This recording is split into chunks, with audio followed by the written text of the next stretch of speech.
Start with your toes pointing forward. Each foot is going to be right beneath each hip socket, and you're going to put one foot slightly in front of the other. So because my left foot is back, this is a left staggered stance. Make sure that you have your weight on that back foot. So just by the nature of putting one foot forward, you'll see that my body turns toward that back side. From a side view, you're going to make sure that you have your weight on the back heel, slightly in front of the heel so that your knee is unlocked. We don't want it to be locked out back here. And then you're going to start to hinge into that back hip. So reach the opposite arm down to the foot. That's going to help drive this hip back and open. You're going to go until you feel a stretch in your butt. Once you're there, this is where you stay and do some breaths. So as the longer you hang out here, the deeper your breaths, the better you're going to feel a stretch in this hip as well as that side of your back, since my left side is back. So you're going to exhale.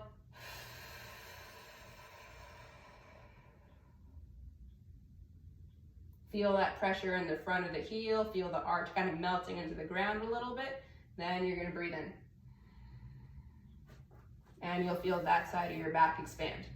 On the right foot, even though the left one is the one working, I'm still trying to use the right foot on the inside edge, using the inside edge to push me diagonally back to the right, or back to the left.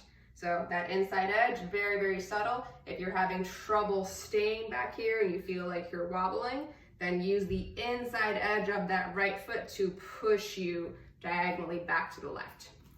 Other assistance can be through holding on to something. So if you have a chair, something to hold on to, a pole, a dresser, whatever it is, same exact thing. Hold on to the chair.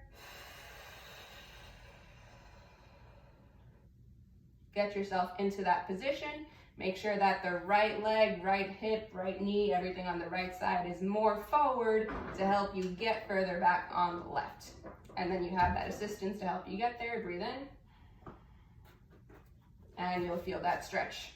One thing to note is your range of motion may look different than mine. So for me, I can get over here.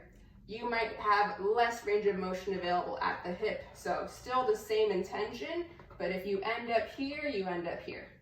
If you end up here, cool. Wherever you stop feeling the stretch or the end of that stretch, and that's where you feel it, that's as far as you go. Make sure that you are not rounding your back or excessively arching your back to move through it. Hips and ribs, they stay anchored together. So that waistband will move with my rib cage.